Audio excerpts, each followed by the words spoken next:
Good morning, friends and enemies. I know your fantasy drafts are rapidly approaching. They might be tonight. They might be tomorrow night. They're going to be throughout this week. They're going to be over the next couple of weeks. So I wanted to get on the mic and talk about the strategies that I've felt most comfortable with entering and leaving a draft with, particularly in the early rounds. So we're talking about the first 5 or 6 rounds of every draft. We're going to go through different areas of the draft. So if you have pick 101 versus 104 versus 107 versus 109, and give you some structure and strategy around the different picks in the first round. I've done thousands of mock drafts up to this point, hundreds of best ball drafts. I've done them on everything from Underdog to Sleeper to Yahoo to ESPN. So I'm going to try to give you my most genuine pieces of advice that I think are practical for your home league, your work league, not try to fill this with fluff of fake ADP and all that shit. For this video in particular, I'm going to be catering this towards full PPR leagues, 3 wide receivers. So 1 quarterback, 2 running backs, 3 wide receivers, a tight end, flex, 2 flexes, whatever. I will throw some pointers and tidbits along the way that I think are practical or useful for half PPR as opposed to full PPR, and maybe starting 2 wide receivers instead of 3, because these videos can be difficult, right, to cover everybody. Everyone at this point plays in such customizable leagues that there's just no one-size-fits-all video, but I do feel like the core audience typically plays in full PPR. A lot of them are wide receiver heavy. So we'll start there and work our way through the video. Throughout the video, I will be addressing different mock drafts that I've done either this morning or the last few days that I think pertain to the strategy or the draft pick that I'm talking about in particular. So we're going to start in the earlier rounds of the draft, right? If you're picking the 101, the 102, the 104, 105-ish, in that area, what I found to be most helpful to build a winning team, in my opinion, is starting off with a wide receiver first. And I think that tends to be the case if you're at the bread sides of the sandwiches, right? If you're early on in the first or if you're later in the first, the value pockets for wide receivers make a ton of sense given what happens in the second round of drafts. So if you were to look at my rankings right now, which are up in the draft guide on BDGE.co, Jamar Chase is my clear 101. That's regardless of half PPR, start 2 wide receivers. He's the guy that if I have the first pick, I am taking, and I'm not thinking twice about it. After that, a lot of people have a Bijan, a Gibbs, a Saquon, whatever, and some of them have those guys at the 101. After him, I have CeeDee Lamb, because if you are following my rankings and you have a top 5 or 6 pick, CeeDee Lamb is very likely going to be available for you there, and he's the guy that I am targeting with the pick after Jamar Chase. And the reason I'm kind of harping on this is because when you look at the way drafts set up this year in particular, almost any draft that you do right now, if you're drafting early, you have the 2nd, 3rd, 4th, 5th pick. By the time you get back to your pick in the 2nd round and the 3rd round, that turn pick, the wide receivers there tend to be pretty brutal. And if you start your team with a running back that early, you're going to have a really top-heavy running back group. It's nice to have Bijan or Gibbs or whatever up there anchoring your team. But when you get to the 2nd or 3rd round, your wide receiver 1 is going to be someone like Garrett Wilson, is going to be someone like Tyreek Hill, is going to be someone like JSN, where it's like, sure, you could make an upside case for all these players and you could like them to a varying degree, but your team is not going to be set up for success, in my opinion, if one of those guys is your wide receiver 1. Conversely, if you go with CeeDee Lamb as your 1, he's your wide receiver 1, the value pocket of running backs, right? You'll see those top 3 guys typically go within the first 6 or 7 picks, and then you'll see that group of C-Mac, Derrick Henry, Achane Gentry typically go around the 1 or 2 turns, so picks 10 to 15-ish in that range. By the time you get back to pick 20, 23, 24, 26, there's a great group of low-end RB1s available there, and there's not a great group of wide receivers there. So while you might like those top-end running backs more than a guy like CeeDee Lamb, just on a pound-for-pound, click-for-click, draft-per-draft basis, I get it, and I probably agree with you there. I don't think it's sound team-building structure to actually draft one of those guys over a CeeDee Lamb, because of the running backs available to you on the turn. And if you look at any of these mock drafts, by the time you get to 210, 3-3, none of those back-end wide receiver 1s are available, but a lot of the back-end running back 1s are available. You'll typically get some combination of Jonathan Taylor, Kyron Williams, Chase Brown, Bucky Irving available to you. So by the time you leave the 2nd round, you now have a really solid wide receiver 1, a really solid running back 1, where if you go the other direction, you have a great running back 1, but then your wide receiver core immediately is kind of gross. So a lot of the time, what I find my team structures end up being after 1 round is a running back and a receiver, right? You have a high-end wide receiver 1, you have a high-end running back 1. And I feel good about where I can go in the draft from there. You don't feel like you got to force your team. You can be a little bit flexible there. And that's the same way I'm looking at the back end of the draft. If I have the 10th pick, if I have the 8th pick, if I have the 12th pick, I am looking to grab a guy like Nico Collins, a guy like Puka Nacua, a guy like Malik Neighbors, right? Pick your preference here. This is not necessarily, I love this guy, I hate this guy. This is more of a strategy type of video to build a roster that I think that you can contend with. So at the end of the first round, I'm almost always going with a wide receiver at the top half and then a running back on the turn back to me. Again, you can pick and choose who you like there, whether it's Derrick Henry or Christian McCaffrey or Devon Achane or Ashton Genty. But if you start your team off with Malik Neighbors and a Devon Achane, a Nico Collins and a Christian McCaffrey, an Amon-Ra St. Brown and a Derrick Henry, that's a great 1-2 punch there. So we talked about skill players there, and now more so than ever, you are seeing a little bit of littering of the tight ends and the quarterbacks, the positions in which you're starting one guy in. We do see some of these high-end quarterbacks, the Josh Allens, the Lamars, the Jaden Daniels starting to go earlier and earlier. You're also tight ends that are starting to go in the first 3 rounds. And here's what I'll say. For the most part, I probably won't be the guy that drafts them, but there are definitely instances where I find McBride on my team. 3rd round Trey McBride, 3rd round Josh Allen and Lamar Jackson, and then quite often 4th round Jalen Hurts is one of my favorite picks. So those are 4 instances with specific players that I'm okay targeting. If I don't end up getting Trey McBride mid-3rd, Lamar or Josh Allen mid-3rd, Jalen Hurts mid-4th or whatever, if I don't get one of those 4 guys anchoring those one spot positions, I'm typically punting those positions until 7th, 8th, 10th round or something like that. I think if you're in the beginning of your draft, starting off with a high-end wide receiver, and then getting one of those low-end running back ones, 2nd round is a good start. The same thing in the back of the 1st round where you have a great wide receiver 1 and you have a great running back 1. The middle is a little bit more flexible. This is where if you have the 6, 7, 8 pick and one of those top running backs falls to me, I'm okay drafting them. And by top running backs, I mean the Bijan, the Gibbs, or the Saquon Barkley, like that tier of guys. Because if you get one of those guys at the 107 or the 108, which listen, I know in home leagues, it's typically running back heavy, so that's not super practical advice, but I do think the fantasy industry has pushed itself into a more wide receiver heavy approach in recent years. So I don't think it's actually that crazy to grab one of those guys at the 106, 7, or 8, because the deeper you get into the 1st round, right, there is a clear tier break. It's the reason that I want you guys to draft a wide receiver in the 1st round for the most part, because after you get through those top tier guys, the Drake Londons, the Brian Thomas Jr.'s, the A.J. Browns, to me, going from that to JSN Garrett Wilson is a massive tier break. To the point where sometimes you see JSN go off at the 211, and then sometimes you see him go off at the 3-9. To me, that indicates a large tier where people don't have a lot of confidence in that player. If he's able to be picked that early in a specific draft and then also fall an extra round in a different draft, there's that range of outcomes where no one feels great about that player, where that doesn't feel to be the case with these low-end wide receiver ones. So that being said, again, the reason that I like targeting one of those high-end running backs in the middle of round 1 is because the deeper you are into the round, the deeper you are into the 1st round, the more likely one of those tier 1-2 wide receivers does fall back to you in the 2nd round. If you're the 104 and you take Jahmyr Gibbs, the likelihood of Brian Thomas Jr. or Drake London falling back to you at 209, very unlikely. But if you're the 107 or the 108 and Saquon Barkley falls to you there, the likelihood of you getting a Drake London or a Brian Thomas Jr. or even an A.J. Brown or falling to you in the 2nd round, the likelihood is a lot higher. Those 5 picks in between is the world of difference. So I think it gives you a little bit more flexibility in the middle round. So the way I'm looking at the middle rounds, right, picks 6 through 8, I guess I would put them, or 5 through 8. I think more often than not in the 5 pick, you're going to be able to get CeeDee Lamb, and then sometimes on the back end of it, you'll get a Jacobs or Chase Brown, JT, whatever. I'm fine with those guys in the 2nd round. So the middle rounds, if I'm 106, 107, 108, a target for mine actually would be one of those top 3 running backs if they fall to me there. If not, grab a top-end wide receiver. And in the 2nd round, I still think you give yourself decent flexibility because a lot of the times Josh Jacobs will fall to you in the middle of the 2nd round, who I really like. If not, if a Brian Thomas Jr. or if a Nico or if a Drake London falls to you there, I am perfectly fine double tapping wide receiver in the middle of the draft. So for the most part, when I'm building my team, I am pretty much out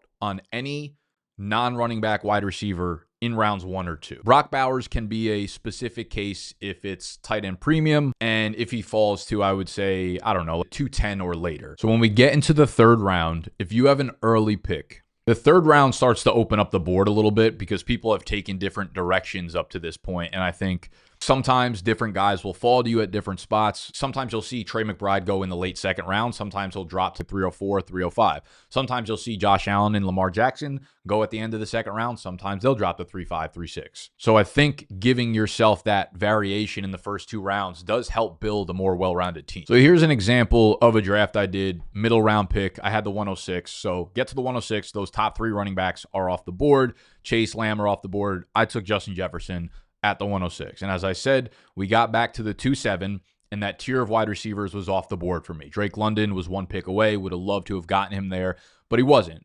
However, like I said, Josh Jacobs a lot of the times does fall to you in the middle of the second round, where let's go get him. Let's go get our guy who's going to score 10+ touchdowns this year. We have our RB1. When we get to the third round, now you're choosing between guys that I don't have a ton of confidence in outside of Chase Brown does fall to the mid-third round in some home leagues right now. I think he's been creeping up draft boards, but if it's not Chase Brown there, you do see Kyron fall there quite often. And I like those backs more than I like the JSNs, the Marvin Harrison Jr.'s. The wide receivers I'm a little bit more unsure about. Had a Josh Allen or a McBride or a Lamar Jackson fell to me at the 3-6, I would have been happy to take them, though Chase Brown is very highly ranked for me, and I don't think I would have passed him up for any of those guys. But you could see they go at the back end of the second round. Here's an example of a team that I picked from the 110. We got Nico at the 110. We got Devon Achane on the flip around. Now, let's say Achane was picked at the 2-1. That guy double tapped Genty and Achane together. I would have been happy taking either Drake London or Brian Thomas Jr. there. And almost every league is start 2 running backs. There are a lot of leagues that do start 3 wide receivers and a lot that do 2, but there are almost never are you playing in a league where you need to start 3 running backs. With that type of setup, I never really feel the pressure to go above and beyond drafting multiple running backs super early on. So when we got back to me in the third round, I know a lot of people are having trouble with this spot. They're like, oh, I like the end of the first round in the first and second round, but when it gets back to me in the 3-4 turn, I don't really know what to do. And I think there are multiple players I like to target at this spot. Again, Jalen Hurts tends to be a player that's almost always there for you in the 4th round. He's, I guess, moving up the board a little bit. But I think some sort of combination of I'm still in on Terry. If we go another week or 10 more days into the offseason and he's not there for me anymore, I have a team where Terry McLaurin's just sitting there as my wide receiver 2. If everyone wants to yell about touchdown regression, you're going to look at your lineup throughout the year and be like, hell yeah, I have Terry McLaurin as my wide receiver 2 and feel good about it. And in the 4th round, I took Omarion Hampton there, which I don't know that that's going to be the case that he's actually going to be available to you there. But more so think about in the 4th round, you do have a lot of high-end running backs, I think, still available to you, especially in PPR leagues. If Hampton was not available to me there, let's say Jalen Hurts did go off at the 4-2, but instead of Breece Hall, who I'm not high on, he's like my RB 18 or 19 right now in my rankings, Omarion Hampton went there. So you had my favorite 2 players that were available. Hurts and Hampton both go off there. I would be super okay drafting either Kenneth Walker or Alvin Kamara there. Get those guys as my RB2 in the 4th round. And like I said, if I missed out on the high-end quarterbacks and tight ends, I'm probably just pushing that position until later in the draft. Although I got absolutely no problem with 4th round Kittle. The reason I'm okay pushing those positions is 5th, 6th round is just beautiful for wide receiver value. Jameson Williams at the 5'10", Calvin Ridley at the 6'3". Could have went any direction you wanted with those players. But now I feel so good about those first 6 skill players I got. So I know that back end of the 3rd, 4th gets confusing, but the way I'm looking at that is I like some sort of combination of Terry McLaurin, Mike Evans, Jalen Hurts, and one of those running backs that falls back there, whether it's Hampton, whether it's Kenneth Walker, whether it's Alvin Kamara in full PPR. That's where I'm targeting in that range. And if you go double wide receivers at the end there, if you start your draft Nico and Drake London, I'm still perfectly fine going with another wide receiver in round 3 and or round 4. As long as you could start up to 4 wide receivers, which most teams do. You start 2 wide receivers and you usually have 2 flex spots, or you start 3 wide receivers and you have a flex spot doing that as well. So here's a mock draft that I'm doing right now, just in the middle of this video, to give you hopefully a more clear picture of the strategy that I'm talking about. CeeDee Lamb at the 1-4, again, because the running back value is so much better. Jacobs, Jonathan Taylor, Kyron Williams, Chase Brown are all there, whereas your best wide receiver left, Tyreek Hill, JSN, T. Higgins, they're not back-end second-round picks to me this year, where all of these guys really are. So, again, sometimes Jacobs ain't going to fall to you here. So, if you wanted me to take another running back, you could do so. The strategy remains the same, though. We'll take Jacobs because he's available. So, we've got our wide receiver 1. We've got our running back 1. The clock at the 3:04. The next group of running backs, the next tier of running backs, really all ripped off right there. Jonathan Taylor, Kyron Williams, Chase Brown. So, I don't feel good about jumping up for any of these guys, possibly outside of Omarion Hampton here at the 3-4. And I like some of these wide receivers for sure, but this is one of those rare instances where I'm okay taking Trey McBride because that tier of running backs is done. The tier of wide receivers is pretty much done. And Trey McBride's going to be a stud in your tight end position. So we're going to take Trey McBride at the 3. We're done worrying about that position now. And while I would have loved to have gotten either Kenneth Walker, Alvin Kamara, or Marion Hampton here as my running back 2, that's just not the way that the cards were dealt in this one. And again, I think this gives you flexibility here for your next pick. There's Chuba and James Conner, who I think are vets with very clear workhorse roles in their offense. There's wide receivers like Mike Evans and DK, who are the clear wide receiver 1s in their offense. Top quarterbacks are off the board, so we're basically fading that position until much later in the draft at this point. I don't typically like to go heavy on the 1 starting position guys, tight end and a quarterback in the early rounds of the drafts. So since we went Trey McBride, I wouldn't take one of those top guys, I don't think, unless they fell to me at pure value in the 4th. If Jalen Hurts was here, maybe I'd probably take him here, but otherwise, there's no reason for me to reach on a QB. Here's a spot where I would differentiate between a 2 wide receiver league and a 3 wide receiver league. If I'm starting 3 wide receivers, I'm likely going to lean a wide receiver here. If I'm starting 2 wide receivers, or if it's just half PPR, that is much more friendly towards the running backs. The reason that I think it's important to differentiate it here is because after Chuba and James Conner, sure, there are a lot of guys that I think you can make the upside case for and like, but to me, there's a little bit of a tier break, and we don't have another pick until 8 more picks. So there's a very real chance, especially being with these guys as the top 2 guys left on the board, that neither of them make it back to me at the 5-4. That being said, in a 3 wide receiver league, full PPR, I'm okay letting those guys go and then trying to target as my RB2, either a high upside rookie like Travion Henderson, RJ Harvey, or one of those underrated vets that I also think will have a nice full role like a Tony Pollard or a Tyrone Tracy Jr., both with younger guys in their backfield that are dealing with injuries, which should open up more of a workhorse role for both of them. So like I said, we're going to lean as if this is more of a wide receiver 3 build, and I'll take the top guy on the board there, Mike Evans. Both those running backs end up going off the board. I think another reason why I might have shied away from the running back position a little bit there is James Conner is ahead of Chuba Hubbard for me by a decent margin. And like I talked about in one of the previous videos last week, a general strategy that I like to use is do not stack skill players early in drafts unless you're really confident in what the offense is going to be. Unless you're really confident this is going to be a high-scoring offense. And this is a perfect example of it. With the Arizona Cardinals, I think they're going to be good. I think they're going to be a solid team. I think they're going to be an improved team. I don't know how much faith I want to put in my fantasy team just on the Arizona offense. So I think there was another reason why I stayed away from that running back group there. And it left us in a little bit of a peculiar spot. I think there are a ton of really good wide receivers available. Like I said, I'm not going to push the envelope on the running backs here. I think we can get one of those veteran guys in the 6th round. And you could take your pick of the litter here with wide receivers. I think Zay Flowers is interesting just because he's attached to Lamar Jackson. Xavier Worthy with the Rashee Rice suspension attached to Patrick Mahomes. Jameson Williams in the Detroit offense. Ted McMillan, insane target share. I think you can make the case for any of these guys. One thing you could think about, George Pickens, right? I talked about stacking skill players on offenses that you assume are going to be high scoring and high paced. That is the Dallas offense, the passing offense. They don't have running backs. They have a shit defense at this point besides Michael Parsons, who's not in training camp right now. Something that could be sexy here is CeeDee Lamb stacking George Pickens and then grabbing Dak Prescott as our quarterback. If that's too much stock in Dallas's offense, I get it. This is somewhere you could just go with Xavier Worthy, go with Jameson Williams, go with DJ Moore, and walk away from it. You guys also know I absolutely love Calvin Ridley. There are not many spots that are too high in order to draft him. And honestly, I could do that here. Calvin Ridley right now in my rankings, which again are available on bdge.co in the draft guide. If you check out the partner offers link in the top right corner of the website, you can check if you're qualified to get the draft guide for a crazy discounted price. But in that, Calvin Ridley is like my wide receiver 22, I believe, in PPR. So this would not be too early for me to take him as a wide receiver 3, but let's get Pickens and see what goes on afterwards. So we're back up at the 6-9, and this is not going to be an entire mock draft video. I realize that's just what this is turning into. You see a huge run of receivers. Moore, J-Mo, Xavier Worthy, Flowers, McMillan, Olave, Waddle, Hunter all went off before we got back on our pick. And for me, if this is real life, I'm almost certainly going Calvin Ridley. I don't know how many drafts he's actually going to fall back in there for. Ridley would be beautiful. If Ridley was not available here, this is where I would grab my RB2. This is where I'm looking at Tony Pollard. We have Tajay Spears dealing with the high ankle sprain. This is where I'm looking at Tyrone Tracy. You have Cam Scatterbo, a rookie,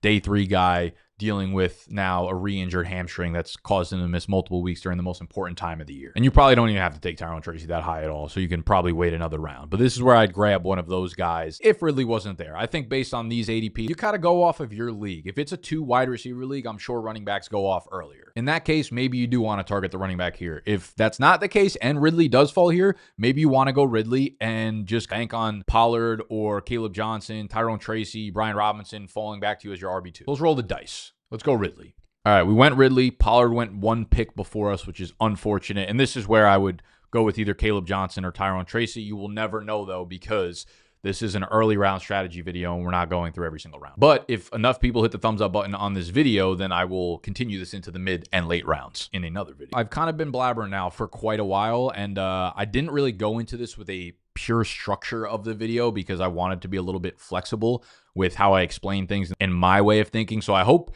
this was helpful and didn't just make you a little bit more confused. But I would say the overarching theme of the way I'm looking at this year's draft, especially in the early rounds, is if I'm at the beginning of the draft or I'm at the end of the draft, I'm typically looking to go wide receiver, running back to pair it. So you got your one. In the middle rounds, I'm more flexible. If one of those top 3 running backs ends up falling to the 7, 8, whatever in that range, I'm fine drafting them there because you're much more likely to get a high-end wide receiver 1 in the second round. If I'm drafting a position that has just one starter, the tight end or quarterback, I'm typically only doing one of those in the early round. So if I go round 3 Josh Allen, I'm probably not going round 2 Brock Bowers. That's kind of another rule of thumb there for me. But I am okay targeting any of those guys in the third round. I think third round Trey McBride, third round Lamar Jackson, third round Josh Allen, 4th round, Jalen Hurts. Very often, I find the 4th round to be filled with great value at the running back position, whether it's Kenneth Walker, Alvin Kamara, Amarian Hampton, James Conner. And then rounds 5, 6, and 7 have phenomenal wide receiver value. So if you don't get the top end talents of tight ends or quarterbacks, that's okay. I would push those off into the later rounds. You can stack a Tucker Kraft with a Colson Loveland. You can grab a Tyler Warren with a Jake Ferguson. You can go with a Caleb Williams and a Brock Purdy. You can go with a Jordan Love and a Jared Goff. Those guys are available for you to mix and match and stream based on